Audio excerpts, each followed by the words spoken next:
สวัสดีครับคลิปนี้นะครับก็เป็นคลิปรีวิวคูริโอคลิปสุดท้ายแล้วนะครับที่ผมจะทำในซีซั่น 4.0 นะ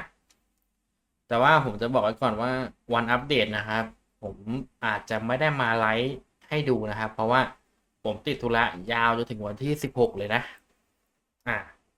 ก็เลยจะมาทำคลิปช้าหน่อยนะบอกล่วงหน้าไว้อ่ะ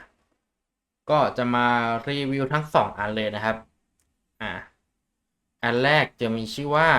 Dominator Talisman อันนี้นะครับ มันคล้ายๆกับความสามารถของธงเลยนะอืมโดยความสามารถนะครับ เมื่อเรามี Demon Bane Mark นะครับ หรือใช้เจนใหม่ของซีซั่นเนี้ยอืมไอที่มันจะแปะท่าที่ศัตรูนะครับ มันจะเรียกว่า Demon Bane Mark นะเมื่อมีสถานะนี้แล้วนะครับ เราจะได้รับดาเมจลดลง 10% แล้วก็จะทำให้เราตีได้อันติไวขึ้นนะครับ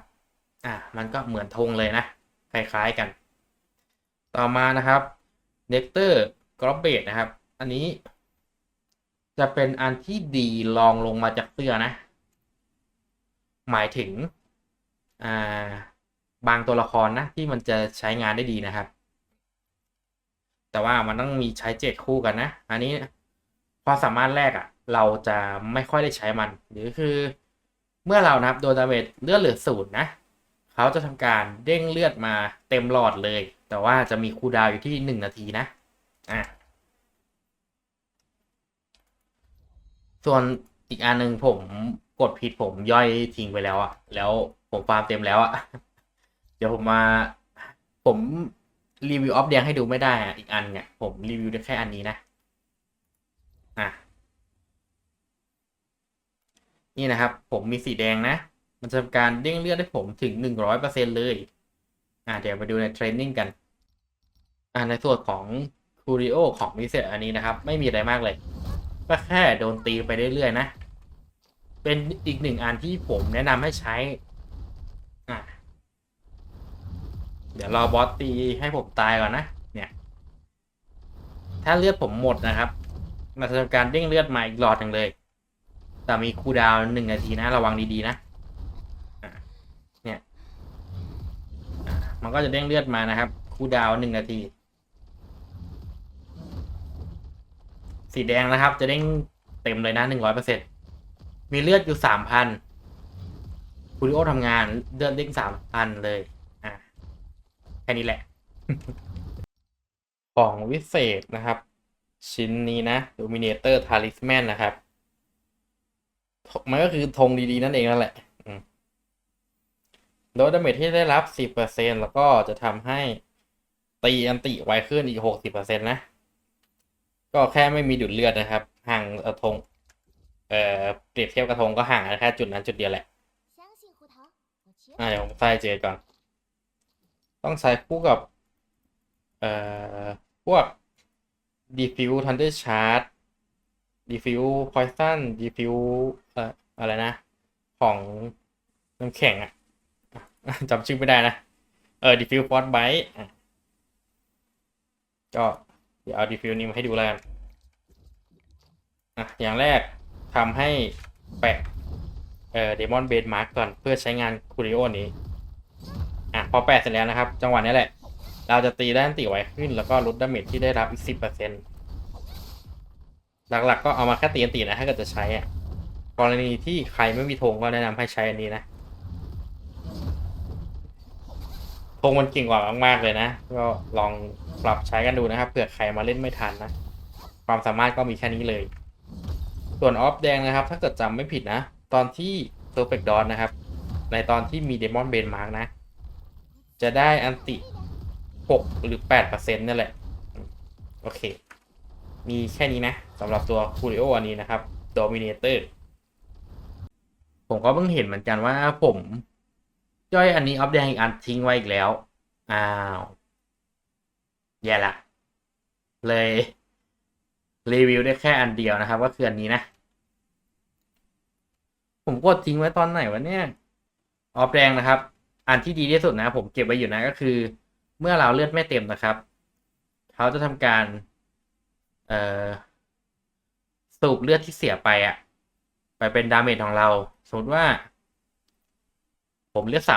3,000เลือดผมหายไป2,900มันก็จะเพิ่มดาเมจพื้นฐานของผมอะถึง2,900หน่วยนะครับ แล้วก็อาจจะเอาไปบวกกับพวก Attack อีกนะมันก็เลยดูดีกว่าธงนะครับในหลายๆด้านนะสมมติว่าผมตี10,000ใช่ไหมผมใส่อันเนี้ยดาเมจผมก็จะประมาณสัก13,000 14,000แต่ในขณะหนึ่งถ้าเกิดใช้ธงนะครับดาเมจพื้นฐานถ้าเกิดมันไม่ได้แรงเป็นแสนนะก็ตี10,000ถ้าเกิดใช้ชุดนะไอที่เพิ่ม15%มันจะได้ดาเมจประมาณ1,500ซึ่งมันไม่ได้เยอะเท่ากับตัวอันนี้นะครับแต่ว่าไอ้น็อกต้าเนี่ยน็อกต้าโกลเบตเนี่ยมันจะใช้งานคู่กับ7ที่ชื่อว่าแบ็คไฟนะครับความสามารถของแบ็คไฟนะเมื่อเราตีนะครับมันจะสะท้อนดาเมจเข้าหาตัวเรานะแต่ว่ามันจะไม่เลือดเหลือ0นะครับมันปรับมาใหม่แล้วเลือดเราจะไม่ลดน้อยไปกว่า 25% นะหรือคือเลือดผม3,000ใช่ไหมสมมุติว่า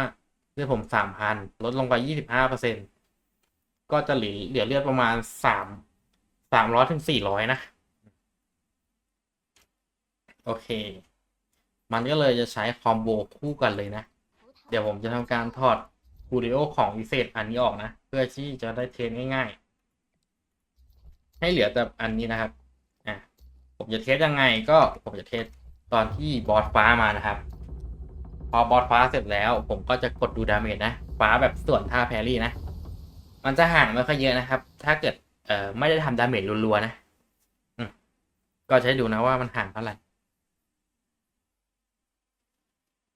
ผมจะรับท่าฟ้าจากบอสเท่านั้นนะเพื่อที่ว่าดาเมจมันจะได้ไม่แกว่งอันนี้ผมใส่มานะพื้นฐานนะครับผมจะแช่ไฟให้เลือดมันเหลือน้อยที่สุดก่อนให้เหลือประมาณสัก25%นะ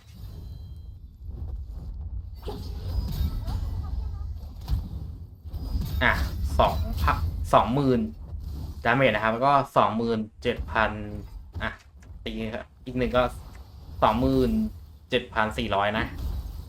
แล้วเดี๋ยวไปดูตอนที่ดาเมจธรรมดานะแบบไม่ต้องแช่ไฟนะ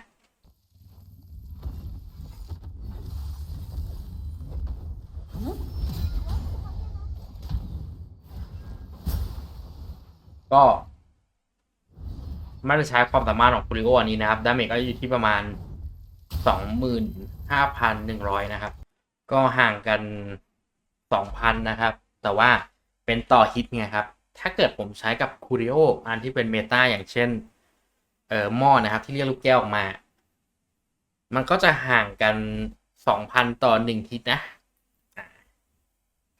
แล้วลูกแก้วนะครับมันยิงคูณ4นะก็จะแรงกว่ามากๆเลยนะครับไปลองใช้กันดูนะกับไอ้คูริโอนี้นะครับใส่กับไม่ใส่แล้วเป็นห่างกับ2,000นะก็มีแค่นี้แหละผมก็ไม่รู้จะไปตีชั้นไหนให้ดูแล้วอีกอย่างมันเป็นคูริโอในมวลหมู่แบบป้องกันด้วยแหละมันเลยดูไม่ค่อยบูหวานะโอเคนะครับไว้เจอกันใหม่ในซีซั่นหน้าครับบ๊ายบาย